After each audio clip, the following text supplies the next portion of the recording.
Assalamualaikum warahmatullahi wabarakatuh. Alhamdulillahilladzi arsala rasulahu bil huda wa dinil haqqi liyudhhirahu 'ala ad-dini kullihi wa kafa billahi shahida. Wa asyhadu an la ilaha illallah wahdahu la syarika lah. Wa asyhadu anna Muhammadan abduhu wa rasuluhu la nabiyya ba'dah. Para pemirsa yang dimuliakan oleh Allah Azza wa Jalla. Di antara bentuk dampak dari dosa dan maksiat yang kita lakukan disebutkan oleh Ibnul Qayyim Al-Jauziyah dalam kitabnya Ad-Da'u wad-Dawa. Sungguh dosa, kemaksiatan, kezaliman, keburukan yang kita lakukan akan menghasilkan dosa, kemaksiatan, kezaliman, dan keburukan yang lainnya. Maka jangan heran kalau ada orang yang sampai kecanduan dosa, kecanduan mendolimi orang lain, kecanduan berbuat maksiat, kecanduan berbuat keburukan.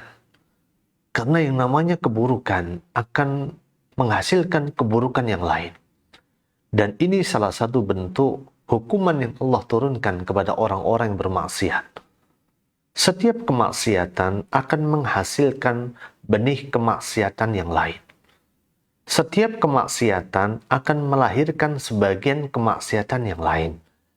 Sehingga ada suatu titik di mana kita akan sulit untuk keluar dari kemaksiatan itu.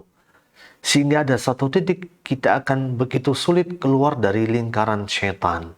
Seolah-olah menjadi sebuah lingkaran syaitan yang tidak akan pernah ada putusnya. Bagi kita yang belum masuk ke dalam pintu-pintu maksiat, maka hindarikanlah diri kita dari berbagai pintu maksiat tersebut. Karena sesungguhnya setiap kemaksiatan pasti akan menghasilkan maksiat yang lain. Dan itu merupakan bentuk hukuman bagi pelaku kemaksiatan. Disebutkan oleh seorang ulama dari golongan tabi'in, yaitu Hasan al-Basri. Beliau pernah mengatakan, Inna min jazail hasanati al-hasanatu ba'daha. Termasuk bagian dari balasan atas sebuah kebaikan, Allah akan mudahkan dia untuk melakukan kebaikan yang sama setelah itu. Dan termasuk kebalikannya, wa inna min uqubati sayyiati, dan termasuk uqubah atau hukuman bagi orang-orang yang berdosa, hukuman bagi orang-orang yang zalim, hukuman bagi orang-orang yang berbuat keburukan, hukuman bagi orang-orang yang berbuat kemaksiatan adalah as-sayyi'atu ba'daha. Dan termasuk hukuman atas sebuah keburukan, Allah akan mudahkan dia untuk melakukan keburukan yang sama setelah itu. Allah akan mudahkan dia melakukan kedoliman yang sama dan serupa setelah itu. Karena seseorang ketika bermaksiat, ibaratnya dia sedang menebar benih kemaksiatan yang lain. Ketika dia sedang bermaksiat, dia sedang mempersiapkan kelahiran kemaksiatan yang lain. Maka para pemirsa yang dimuliakan oleh Allah Azza wa Jalla, kalau kita melihat orang-orang yang bermaksiat, ketika mereka meninggalkan kemaksiatan itu, mencoba untuk meninggalkan kemaksiatan yang biasa dia lakukan, dan menggantinya dengan ketaatan, kita bisa dapatkan banyak di antara mereka yang sesak dadanya, yang merasa sempit kehidupannya, sampai pada akhirnya dia kembali melakukan kemaksiatan itu, dan dia mengurungkan langkah hijrahnya. Karena hijrah di jalan Allah begitu sulit, butuh perjuangan. Karena hijrah di jalan Allah begitu mahal nilainya. Karena orang yang berhijrah pasti akan Allah ganti dengan sesuatu yang lebih baik dari apa yang telah ditinggalkannya. Rasulullah bersabda, "Man taraka syai'an lillah, awwadahullahu bi khairin minha." Barang siapa meninggalkan sesuatu karena Allah, pasti Allah akan ganti baginya sesuatu yang lebih baik dari itu semua. Para pemirsa yang dimuliakan oleh Allah Subhanahu wa ta'ala, bahwa orang-orang yang fasik kita bisa melihat mereka tetap sibuk dengan kemaksiatan mereka. Mereka tetap sibuk melakukan apa yang selama ini mereka lakukan dari berbagai bentuk keburukan dan dosa. Walaupun pada hakikatnya mungkin mereka tidak merasakan kenikmatannya, kenikmatan dari melakukan kemaksiatan itu. Kenapa sebabnya?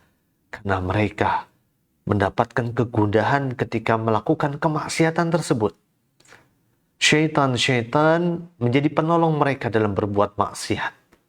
Maka ketika mereka meninggalkan kemaksiatan itu, maka sungguh Allah mengutus para syaitan kepadanya untuk membantunya dalam rangka melakukan maksiat itu. Maka saat dia meninggalkan kemaksiatan itu, Allah jadikan dadanya terasa sesak. Allah jadikan hidupnya terasa sempit. Allah jadikan semuanya terasa begitu sulit.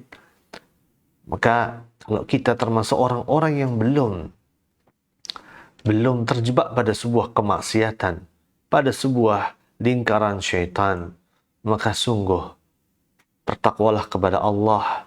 Jangan coba dekati pintu-pintunya. Karena setiap kemaksiatan pasti akan membuat kita kecanduan.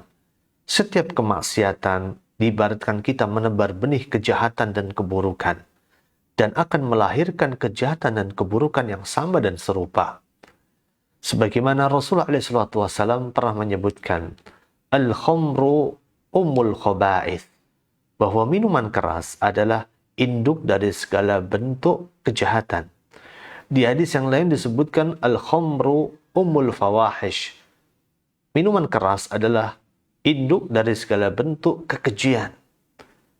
Bayangkan di awal mulanya seseorang hanya minum minuman keras dengan kadar yang minimal, hanya 1 teguk saja. Berikutnya dia akan minum dengan kadar yang lebih tinggi lagi. Berikutnya dia akan menambah jumlahnya secara kuantitatif. Bukan lagi satu sloki, tetapi sudah 2 sloki, 3 sloki. Dan setelah itu dia akan membuka pintu maksiat yang lain. Dia berzina karena minum, dia merampok karena minum, dia mencuri karena minum, dia melakukan suatu perbuatan yang dimurkai oleh Allah Azza wa Jalla disebabkan karena minum-minuman keras. Dan ini menunjukkan bahwa sesungguhnya setiap kemaksiatan akan menghasilkan kemaksiatan yang lain. Setiap kemaksiatan akan membuat pelakunya menjadi kecanduan.